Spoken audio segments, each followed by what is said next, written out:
So hey guys, welcome back to my new vlog. So guys, आज मैं आपको दूंगा 4-5 दिनों का प्रोग्रेस अपडेट। क्योंकि अभी मैंने लास्ट वीडियो डाला था 10 दिन पहले। हाँ, तो 10 दिन पहले मैंने सारे टास्क नहीं लिखे थे या कुछ टास्क लिखे थे, तो जो बुक से पेज फट जाते हैं तो वो ऐसे उड़ गए होंगे। तो तुम्हें मैं 4-5 दिनों का दूंगा। देखो, सबसे पहले 18 नवंबर को, ठीक। तो देखो, सबसे पहले मैंने पढ़ा है सीक्वेंस एंड सीरीज की PYQs करे थे। 15-20 करने होंगे। तो मैथ मेरी थोड़ी वीक भी है। 10th में बहुत अच्छी से थी, 11th में अच्छी नहीं है।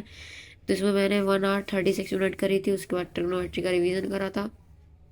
एंड देन उसके बाद ट्रिग्नोमेट्री के PYQs करे थे। ट्रिग्नोमेट्री के PYQs, हाँ मान लो इसमें मैंने 2-3 ही करे होंगे, जैसे मुझे 30 मिनट लग गए। और मैंने टास्क में न्यूटन लॉ ऑफ मोशन के PYQs भी लिखे थे, बट नहीं करे थे। उसके बाद इक्विलिब्रियम के करे थे, जिसमें मैंने, हाँ, केमिकल के करे थे। केमिकल का है ये। तो केमिकल में 30 करे थे, तो 1 hour 30 का, अरे 1 hour 30 मिनट में हो गए थे। उसके बाद स्ट्रक्चर ऑफ एटम रिवीजन करा था। ये मुझे सबसे कबाड़ा चैप्टर लगता है फिजिकल केमिस्ट्री का। इसमें रटने का ज़्यादा है, तो इसलिए मुझे सबसे गंदा लगता है। और मैं चाहे इसे 10 बार कर लूँ तभी मुझे याद नहीं रहेगा ये। जैसे मैंने 40 मिनट का करा था। और मोशन इन 2D का रिवीजन भी लिखा था, तो वो नहीं कर पाया मैं। तो मैं तुम्हें टोटल बताता हूँ मैंने कितना पढ़ा। हाँ, तो gas total like 5 hours 30 minute या 6 घंटे हो रहे, बट मैं मान के चलूँगा 5 घंटे पढ़ा मैंने, या 4.5 घंटे, क्योंकि उतना आप प्रोडक्टिव नहीं रहते हो। ठीक है। उसके बाद आ जाता है अब 25 नवंबर। तो देखो, 25, हाँ 25, 26 को मेरी तबीयत ख़राब थी। फीवर ईवर था, तो उस दिन तो मैंने पढ़ाई नहीं था पूरे दिन भर, क्योंकि फीवर था और हेडेक हो रहा था। तो अब देखो, 25 को बताता हूँ। 25 को मैंने फिजिक्स की KPP करी थी। KPP आई गेस 200 क्वेश्चन वाली तो नहीं थी, वो दूसरी थी कोई।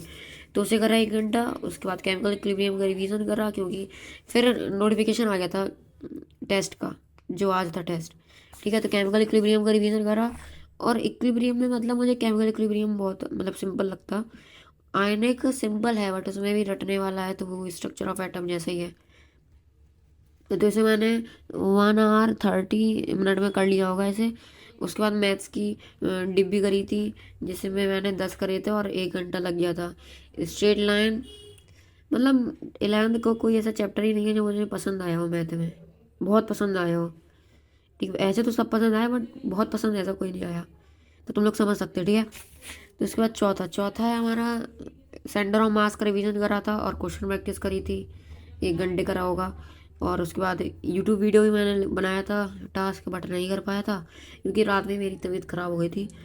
उसके बाद कंप्लीट ऑल डिब्बी टिल नाउ, तो ये नहीं हुआ। और मैथ्स की DPP भी नहीं करी। तो इसके टोटल हो गए हैं लाइक 4.5 घंटे। इसमें भी मैं 4 घंटे ही मानूंगा। ठीक। अब आ जाता है 27, डेट मैच कर गई। हाँ, तो 27 अब मैंने पढ़ना स्टार्ट कर दिया, तो बहुत ज़्यादा, क्योंकि पेपर आ गए, टेस्ट आ गया था। तो सबसे पहले रोटेशनल मोशन का रिवीजन करा था, जहाँ तक सर ने अभी तक करा दिया है।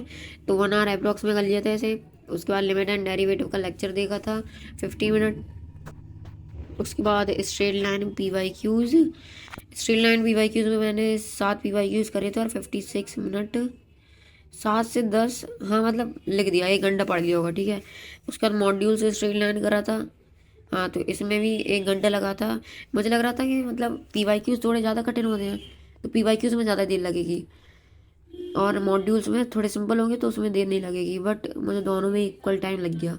उसके बाद फिजिक्स KPP जो नई वाली आई थी, 200 क्वेश्चन वाले PYQ वाले, वो टास्क करा था बट नहीं करा था। उसके बाद इक्विलिब्रियम रिवीजन करा था, आयनिक करा था इसमें।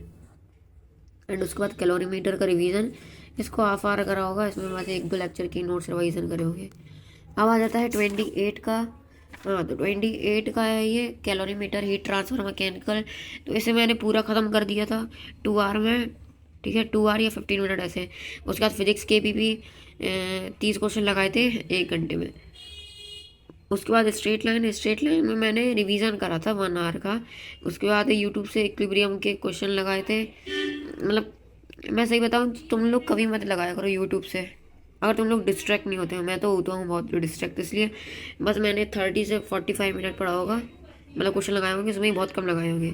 उसके बाद अच्छा, लेक्चर को जोड़ लो तो 4 घंटे और हो गए। तो होमवर्क होमवर्क में मैंने डीबीपी करी थी, क्लास इलस्ट्रेशन, पीवाईक्यूज इलस्ट्रेशन, ये मैंने ऑर्गेनिक में करा था ये सारी चीज़ें। उसके बाद आयने की इक्विलिब्रियम का रिवीजन करा था रात को, तो ये हो गया था 1 घंटे 6 मिनट। तो अब टोटल करके तो मैं बताता हूँ। हाँ, तो टोटल मैंने मतलब लेक्चर को मिला के जोड़ रहा हूँ तो 10 या 9 घंटे पढ़ लिया होगा, और इससे कम भी हो सकता है क्योंकि मैं प्रोडक्टिव नहीं रहता हूँ ना हर टाइम। उसके बाद 29 कल का, देखो कल का मैंने आयना के इक्विलिब्रियम का मॉड्यूल में करा था, ये करा था। स्टील लाइन डिप भी नहीं करी थी, फिजिक्स की केबी भी नहीं करी थी, और रिवाइज रिमेनिंग ये करा था, लेक्चर्स लिए थे, इरोडोव होमवर्क क्वेश्चन ये करे थे, और सर्कुलर मोशन मतलब इरोडोव का भी मुझे याद नहीं है करे थे नहीं, और ये मैंने सर्कुलर भी कर लिए थे। मैंने सोचा मतलब कि मतलब कर लूँगा ज़्यादा, बट नहीं कर पाया क्योंकि वैसे भी टेस्ट था, तो टेस्ट में और ऐसा लग रहा था कि कुछ पढ़ा नहीं है, तो बस इसलिए। तो बस यही था 4-5 दिनों का प्रोग्रेस अपडेट। और अब मैं मतलब सोचूंगा मतलब डेली डालने की तो नहीं, बट 2-3 दिन में डालने की कोशिश करूँगा। और अगर वीडियो पसंद आया तो लाइक कर देना, चैनल को सब्सक्राइब कर देना। Thank you so much for watching, bye.